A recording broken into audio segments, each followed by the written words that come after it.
Hello, my name is Rich Howard, owner of Architectural Builders Supply. This video is to bring you a closer look at the Schlage. This is their part number FE575 is what this is. This is a keypad style lock. And we don't jump into reviewing residential hardware very much. We sell more commercial hardware. But these locks, are offered by lots of different people. They're really omnipresent, not only in residential applications, but we have a client that uses this residential caliber lock in a otherwise commercial setting because it does allow access, electronic access, to areas within the space that they are creating temporary walls. These walls are used in temporary settings where they're constantly repositioned, and the volume over them is relatively low, is what's happening, so they can get by with an inexpensive lock like this. So what is it? Well, it's an electronic combination lock. It is going to be something that is going to allow you to have simple code access through a door. I find a really great use for locks like this, and I've always inclined towards mechanical combination locks. They are literally set it and forget it. There's no potential for a low battery scenario. A garage door, an attached garage to the house. Great application for that. You don't need your keys to get in, but you do want that door locked. Did I lock the door? I'm not really sure. Put one of these locks on there and it really solves that problem. Exterior applications, yeah, I see these installed in exterior application, but let the buyer beware. This is a piece of electronic material that is not rated for an exterior application, but nonetheless. So what we'll do is let's take some quick dimensional properties, and this is the Plymouth design. The Plymouth design is a reference to the outside shape of the escutcheon, the inside rose design. So this is Plymouth and the PLY in the part number. The ELA is the lever design. You're going to have an ELA lever on both sides of the door. Okay. Quick dimensional properties, and we'll talk more about where you'll use this. An overall height of the exterior, about 6 3/4. An overall width, about 3 inch. An overall projection up here at the top, looks like it's about 1 5/8 inches. That lever from its center line is going to be approximately 4 inch. Okay, just a typical residential lever, the ELA or the ELA they call it. Okay, this would match Schlage's Saturn. This would reasonably match their Saturn, reasonably match their Rhodes design. Okay, everything else in the box will be in the next part of this video. So where are you going to use it? Let's dive into that right now. If you are enjoying this video, please click thumbs up or like, and also please consider subscribing to our channel. Let's move on to the rest of the video. So where might you use this? Like I said earlier, somewhere where you want easy, quick electronic access. And this part of the video is talking about where you might end up using it. I'm also going to demonstrate using the lock as well. Now, that attached garage, great application for it. Very typical, very common.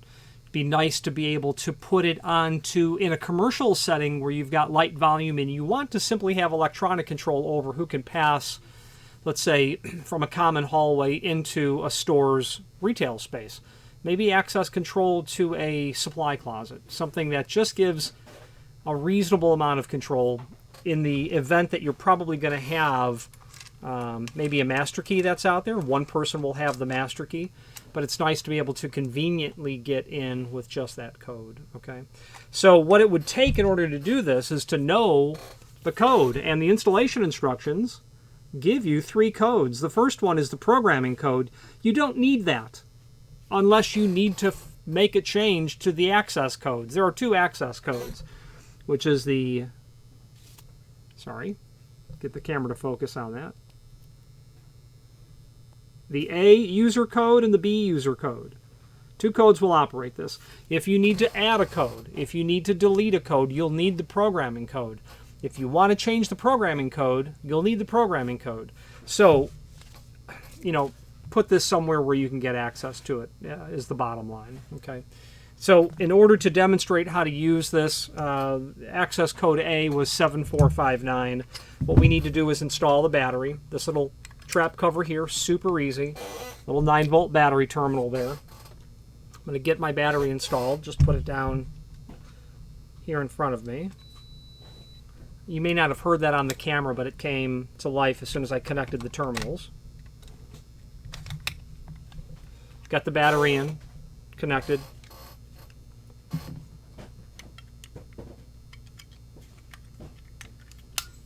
Put back together. Now, while we're back here, this here, we end up needing to get into for this client that I had mentioned earlier because we rekey the locks for them. We key them into their key system.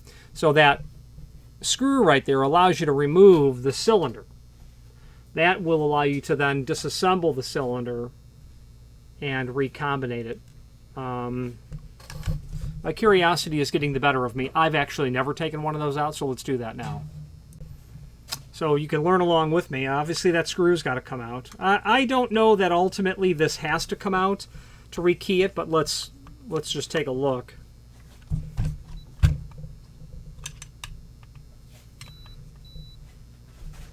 It's beeping because I must have touched the buttons. Okay, I've got that screw out. I'm expecting that cylinder to come out, and it does. Okay.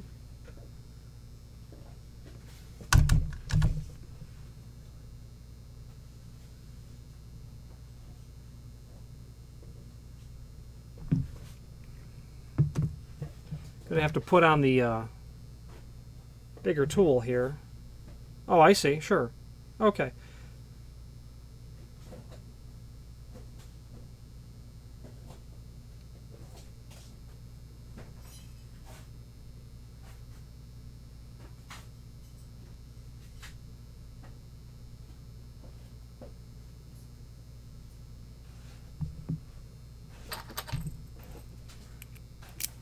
Process of discovery here.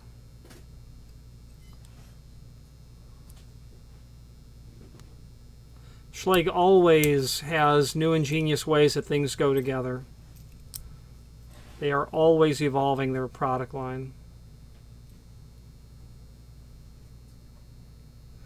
Well, I don't know if there's a reference to the rekeying in the manual, and I'm not just hopping in and taking things apart because that's what I typically do, and then I find out, oh, I didn't need to do all that work.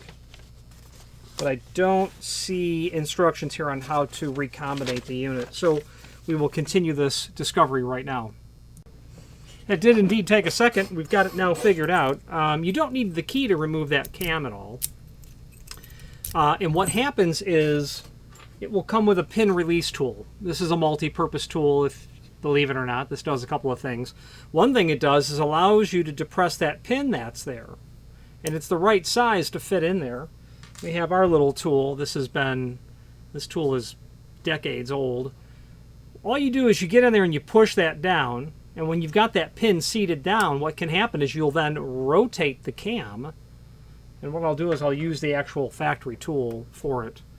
So, obviously demonstrating it on camera, all I'm going to do is to press the pin, push it down, and then rotate the cam is my point, which I did with my finger, my index finger, and that allowed that to come off. Okay. There's a spring underneath that pin. You don't want to lose it. To put it back together, you can hold it like this, and the cam has to be at that angled orientation, so it has to be a bit like that. You'll push that down and you'll just turn it what would end up being clockwise, and it snaps back in place. So one more time, I'm going to push the pin all the way down. I'm going to depress that with my pin release tool.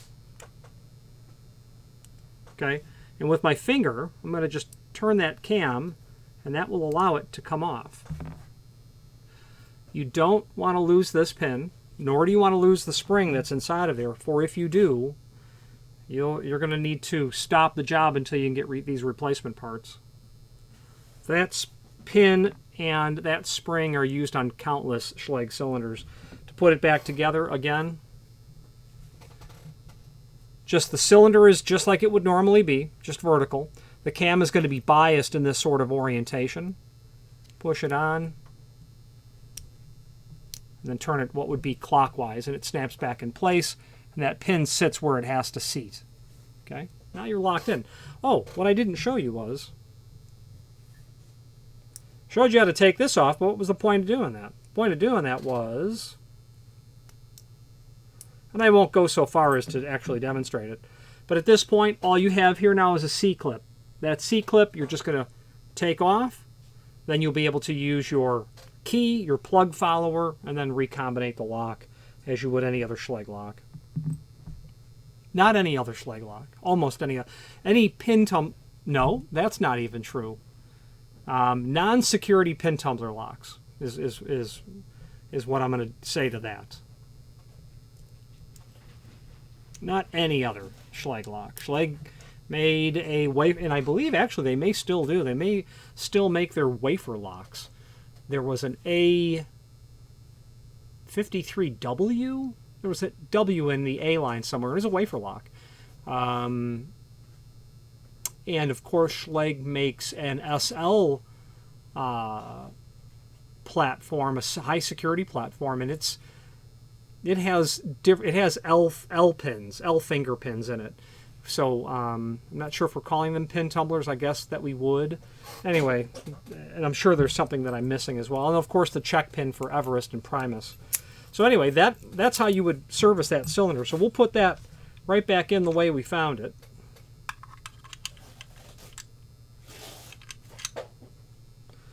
Then our screw is going to go back in.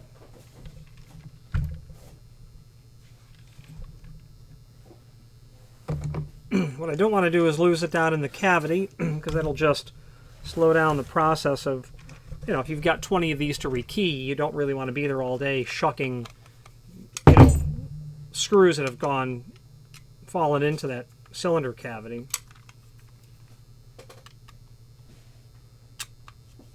I wouldn't put the battery in until you were done.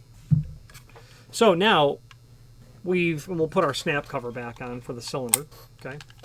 All buttoned up. So now we've got our battery. Now you'll notice that when I have the lever, and this is non-handed, that lever can go on either way. Just trust me. You can use either lever on either side, doesn't matter. So we've got our latch bolt held in there, and as I rotate that outside lever, it's just a clutch scenario. Nothing works. But when I hit my code, which I believe was 7459, okay, clutch engages until it disengages. Now we'll listen.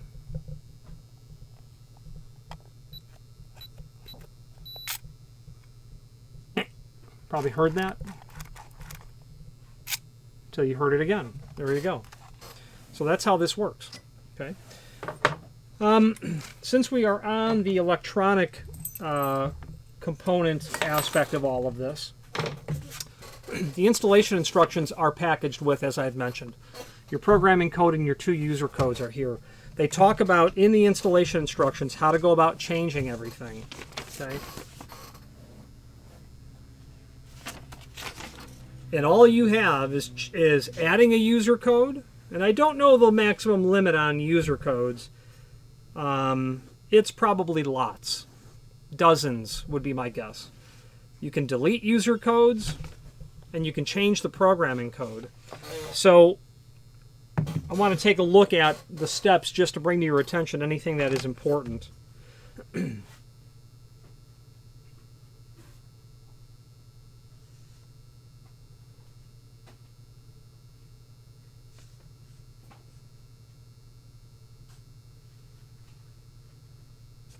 All right, so let's add a user code.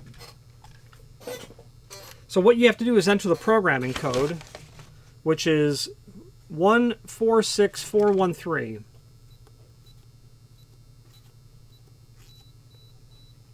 Gave us 3 orange lights and beeps. Press the Schlage, and the keypad turns blue. Press 1. You wait for 3 orange lights and beeps, which we got. New user code, 1, 2, 3, 4. 3 orange lights, 3 beeps. Enter the code again. 1 green light and 1 long beep. Now we're good. So now I've got 3 user codes here. I've got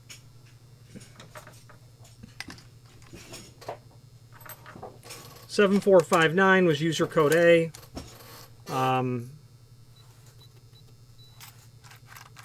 That works. I don't know how many seconds, maybe about 5 or so. Okay. 1, 2, 3, 4. The code I added. Okay, that works. Then that third code, and I won't demonstrate it, but it's 4274. Okay. Now, deleting a user code. Let's delete that 1, 2, 3, 4 that I just added. And the installation instructions will go over that when we get to the screen view. Enter the programming code.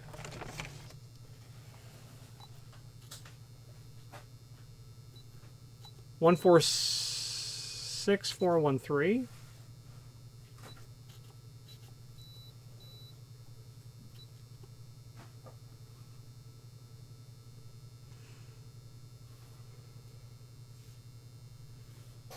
Programming code.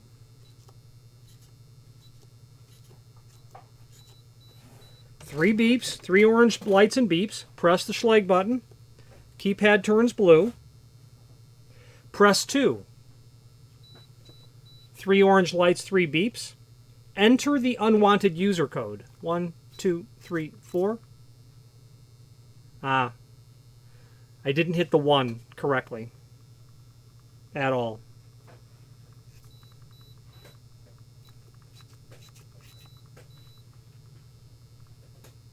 Okay, I think what it did was timed out. So let's do it again.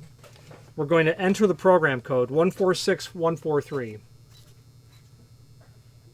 413. 3 beeps, hit the Schlage button. Keypad turns blue. Press 2. 3 orange lights and beeps. Enter the user code you want to get rid of. Got it. Enter it again. Green light. Now, 745. Oh.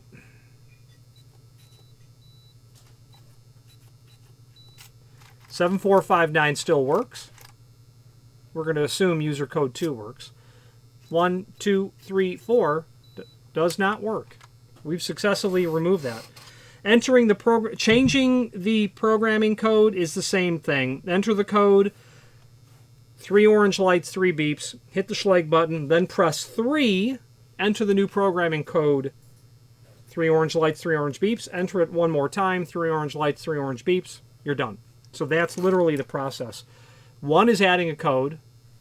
2 is deleting a code. 3 is changing the programming code. What happens if you lose all the codes? There is likely a reset here somewhere. Oh, you know what's good? It's on the back of the lock. If you get to a point where you lost all the codes, I get emails and calls from clients, I lost the code. Can you get to the inside of the door and remove the lock from the door? Nope. Not going to work. Yale has a lock that if your battery dies, you can jump start it from the outside. So that's neat, that's fun, that's interesting how all that works. Let's now let's do a tour of all the items in the box, and then we will continue on with this. If you've not hit subscribe yet, we would very much appreciate if you did, and hopefully you're enjoying this video. Now let's get back to it.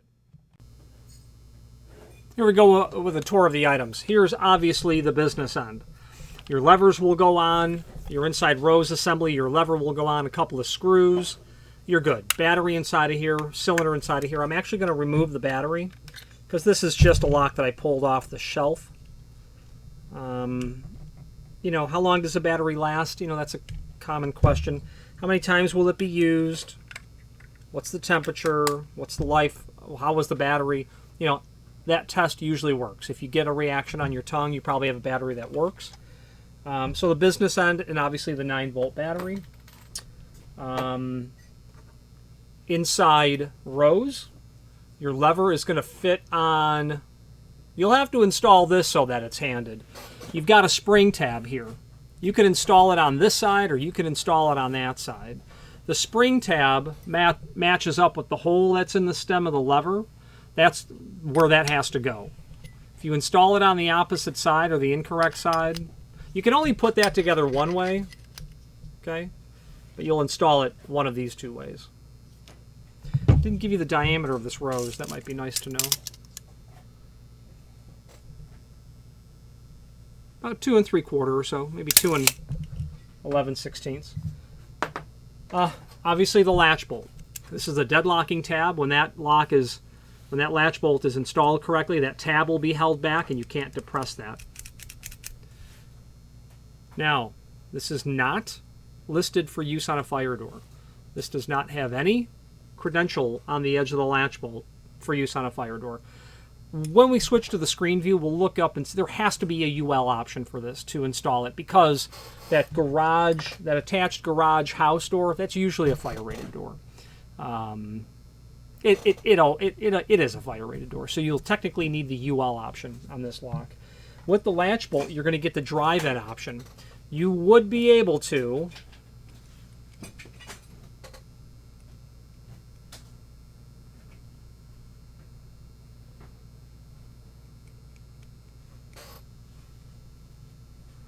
the way that we used to do it is get a small instrument underneath here and pry that faceplate off, and then you can get the retaining plate off as well. The installation instructions will certainly show us how to turn it into what's called a drive-in latch. You'll notice that this is radiused corners. That's 1/4 inch radius. They don't have a square corner faceplate at all in the box. So,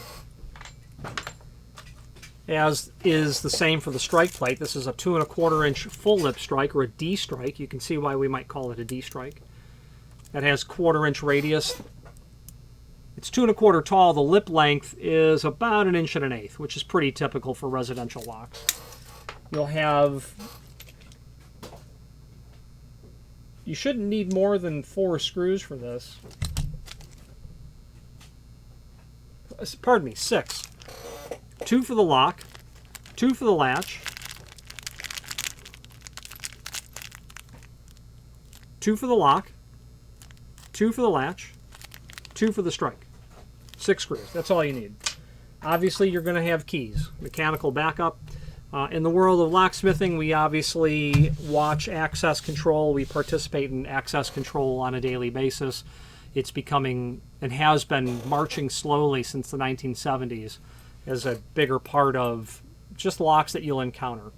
Mechanical keys, though, are usually always a backup. In the locksmithing community, you know, they still teach the science of locksmithing, absolutely. And you can have all the access control you want. We love it. It is absolutely improvement. But the mechanical key itself is what you're going to use when the power goes out. So that's why those are there. 5-pin Schlage C keyway, probably the second most keyway in the world. Right behind the Kwikset, it's stamped C. It has the direct code on it. Those are the pins that are in the box, or pardon me, in the cylinder. 69585, it looks like. C keyway. You can technically, well, I don't know that you can order this in other keyways. They may not make the broaching of that cylinder plug in other keyways. You might only get a C keyway.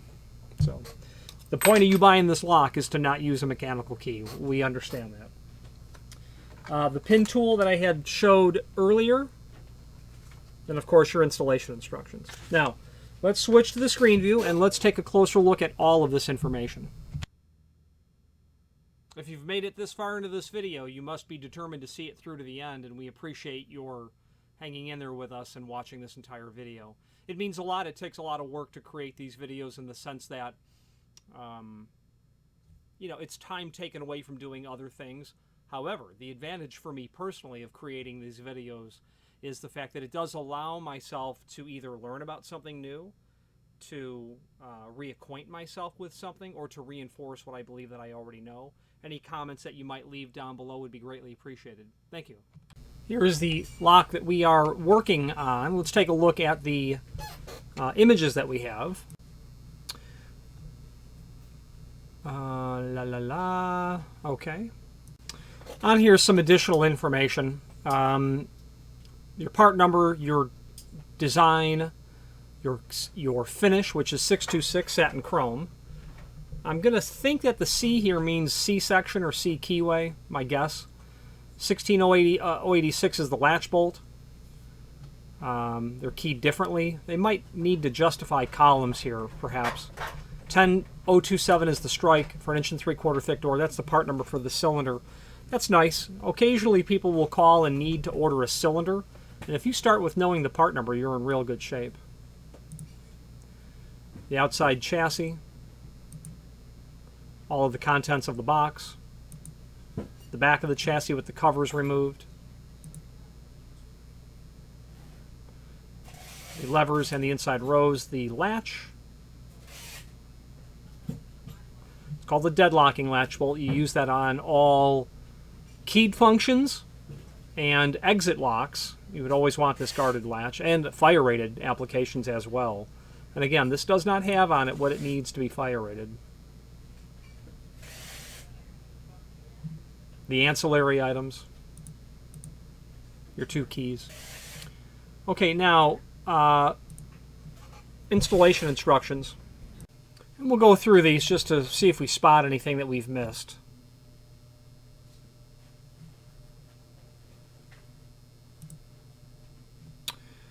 A bill of materials shows you everything that you need, kind of shows it to you in a way in which it would go together as well. The pin wrench and the optional drive-in faceplate. Your preparation, 2 3/8 or 2 3/4 is acceptable for the back set. 1-inch hole in the edge of the door. You can probably get by with a 15/16, but it's calling for 1 inch. 2 1/4 by 1 inch wide is what that faceplate is, 1/4 inch radius. Here's your door edge. Change it to a drive-in if necessary. If you're doing this and you're mortising the door, install it with the mortised faceplate. Makes for a much better installation long-term. These latch bolts have a tendency to get a little loose. As I predicted, yeah, you'll pop that faceplate off if you need to get to the drive-in, just like they're showing. When's the last time you've been to a drive-in? Okay, so installing the latch bolt, yeah, be real careful. You know, if you might have to tap that in with a wooden block and a mallet. Assembly of the battery, giving it its power supply. Your strike plate. Your latch bolt goes in first, which is why they're showing it here. Put your strike on. Then the outside comes, the keypad. Then the inside comes with the machine screws. Put your levers on. You'll figure it out. The door will work one way and it won't the other. Levers going away from the edge of the door is what they're showing here. If you need to flip them, use that pin tool. Reverse the process. Unlocking it. Find user code A on the installation instructions. We know that. You can enter it. You can rotate it. Did latch retract when it's extended? If yes, you're in good shape. If not, try it again. See the keypad lock programming guide that came with this lock. We do have that here as well.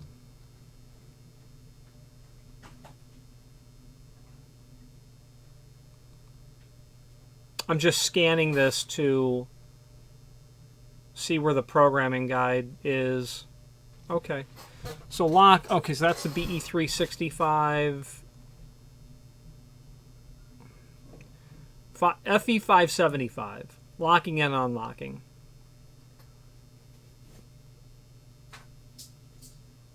So you can always hit the blue Schlage button, and that will illuminate the keypad for you. If you're coming in and you can't see the buttons, that's what you'll want to do.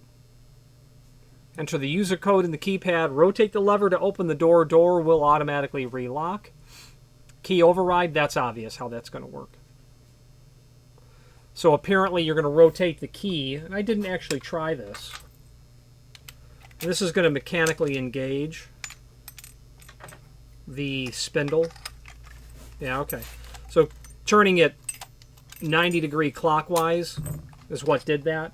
And removing the key automatically relocks that, or disengages that clutch. Different than what they're showing here about the 270. It's just 90-degree clockwise. Changing the battery, that's obvious. The screws come off, battery comes out. Schlage button signals. The color of the Schlage button indicates the status. Orange, the lock is in programming mode. Green, the proper code's been entered. And red means an incorrect code or a programming error or low batteries. Red blinking indicates critically low batteries. So if you see red and you're not trying to change the programming at all, and you're entering the code correctly, or if you just walk up to it and it's red, check the battery. Control of the lock is simply managed by a 6-digit programming code and 4-digit user codes. The lock comes preset with one unique default programming code. It can be found on the stickers. One on the back of the key assembly and one on the user's guide. Used to put into programming mode. How many programming modes would there be? Well, it would be 6 to the 10th power is how many theoretical codes you've got. It's a 6-digit code, so you've got 6, and then every one of those digits can have 0 through 9, so that's 10. So, you know,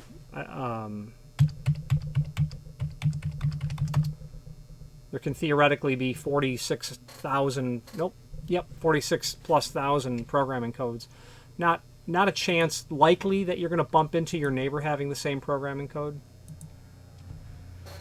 Though it does not operate the lock, it just puts it into a position where you can alter the codes.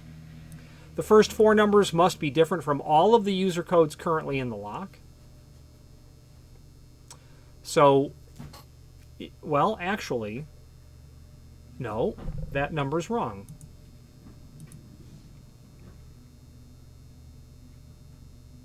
That number's way wrong. It's 6 to the 10th power, but what it really is 1 times 9 times 1 times 9 times 1 times 9 times 1 times 9 times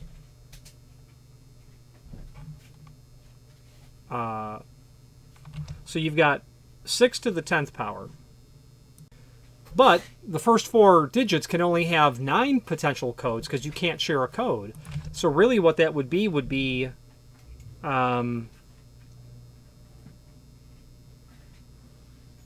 times 9 times 1 times 9 times 1 times 9 times 1 times 9.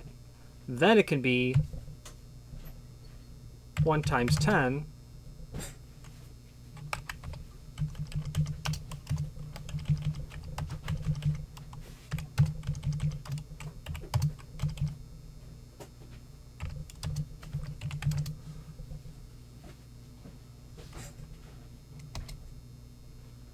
No, that's not right.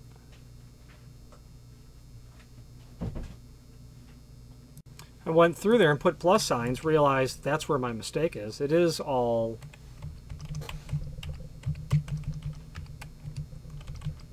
I just want to demonstrate how many programming codes. So, 656,000. You've got 6 chambers. In the first 4 chambers, you can only have 9 options. In the last 2, you can have 10 options. So it's, you know, not, it would be 6 to the 10th power if you could have 10 in all 4 chambers, but you can't. Or actually what it would be 4 to the 9th power plus 2 to the 10th power is what it would be. So 656,000 potential codes. Sorry for that detour we took. If you forget the programming code, you can reset to the factory settings, which restores the lock. See restore factory settings. We're going to get to that. The lock comes preset with 2 unique default user codes. They may be found on the stickers.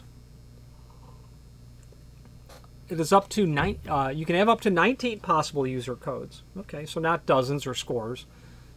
All those must be different than the first 4 digits in the programming code. So you can have up to 19 codes. What you can't do is run an audit on this. You don't know what code was entered and when. Default code locations, back of the lock body, and your installation instructions. Basic controls, which we went over. I'll leave that up to you to discover again. Enhanced controls, which we did not go over. Vacation mode, enter programming code, press Schlage and then 4. So when enabled, no user codes will unlock the door. You'll need the key to get in. Disable that code, enter the programming code, and then, of course, the Schlage button, and you're back in. The audible sound when you hit buttons, you may want to do that, or you may absolutely want the buttons to be audible. Enter the programming code, press Schlage, then 5. Deleting all user codes. You don't have to do them one at a time. Programming code, Schlage button, press 6. Enter your programming code again. Enable or disable lock and leave. So, enabled by default. So that means it's going to reset to a locked condition. When enabled, the deadbolt, this is a dead latch. I'm sorry. This is BE575. That doesn't apply. Record your user codes. Troubleshooting, I'll leave that to you to discover. Hopefully you don't have to go to that page. Restore factory settings. If you lose or forget your programming code, you can restore factory settings, which will restore the default programming code. Disconnect the battery, press and release the Schlage button. The following steps must occur within 10 seconds. Reconnect the battery. The Schlage button will light green for a second. Press and hold the Schlage button until it lights green and the lock beeps. Try entering one of the default user codes. If it does not unlock, start back at step 2. Once you have done this, you can change the programming code to a personalized number. Back to the changing of the programming code. I imagine this, I was going to say this is so many pages because it goes on in multiple languages. So now, continuing on with this, there's a link below this video as seen here to the manufacturer's page. And from here, we can get to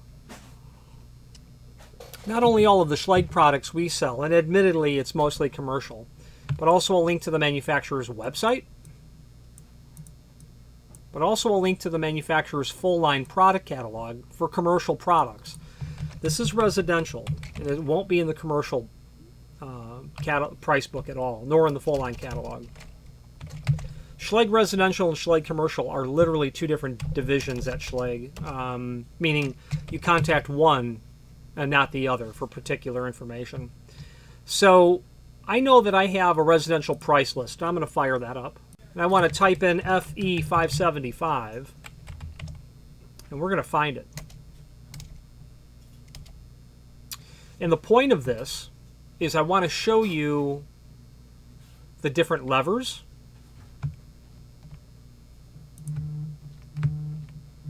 Accent with a Camelot design on the outside versus Plymouth. Plymouth with Elan. Plymouth with flare levers. And then Plymouth with jazz levers. So jazz, flare, Elan, accent levers. Different finishes are available. Lifetime brass, antique brass, satin nickel, antique nickel, polished chrome, a dark bronze type of equipment, like a Venetian bronze. Those are the finishes on the 575.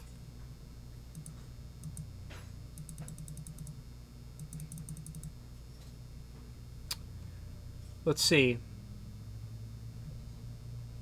The latch bolt part number is called out for that lock. The strike is called out. The different strikes. It's going to come with a 10027, but you can get a square corner, which is a 10026, and others. If you're putting it onto a hollow metal frame, you'll need a 10-025. You'll need to buy that separately. The 16086, they tell you what it comes with. Dual option, round corner and drive-in.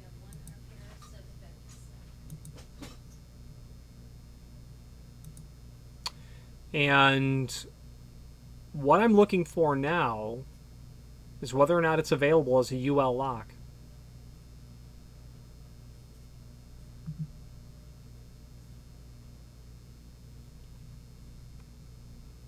Apparently, I'm on the wrong page. Here we go. FE575. There is no indication of UL, which has to be a mistake.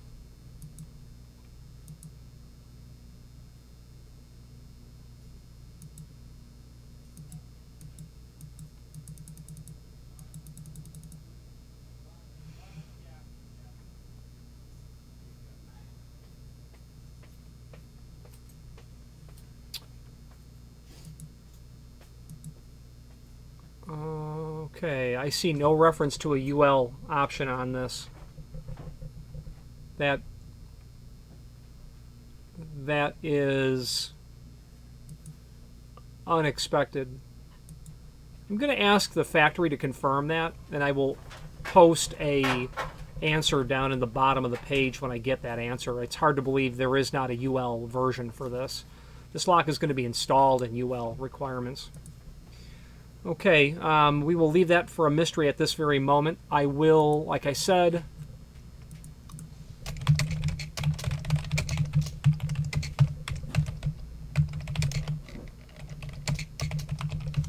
I will have an answer down here at some point. You can look at the bottom of the page. I'll have that answered.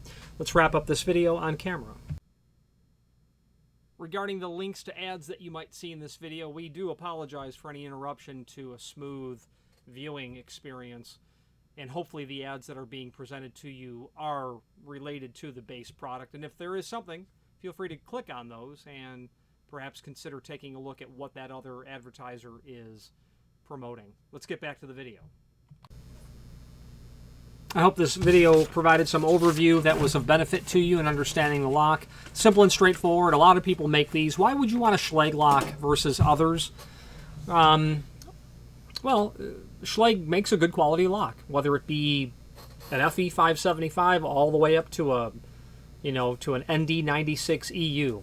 Whatever they're L series mortise locks. They're all of it's good. Schlage is definitely not, a couple of notches above, especially in residential. When it comes to the commercial world, they have their strong locks and their less strong locks, in my opinion, compared to others.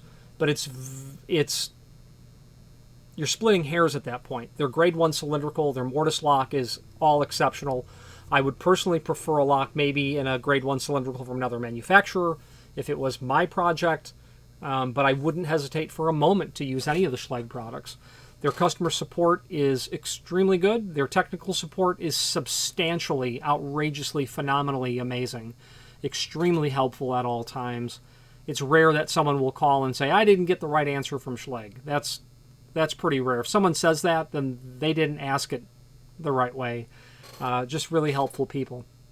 Schlage's universe of using Schlage locks, they're fully capable of giving you a full deployment of residential and commercial products. The one thing that I would say about Schlage is they discontinue my favorite locks. Sooner or later, a lock that you love, they're going to discontinue it. Sooner or later. They've just discontinued the D-Series knob, the grade 1 cylindrical knob. I get it. Everyone buys levers and has since that fateful day in the early 90s when it all flipped. But there are still applications where I need, a knob. I need a heavy-duty grade 1 knob. They've discontinued the B100, the B400, the E series. I expect that they'll discontinue the B250 at some point, and I only say that because I love that lock. It's a slam-style deadbolt. It is what it is.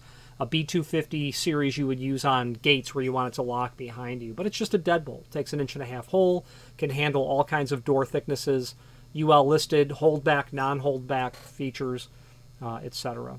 Okay.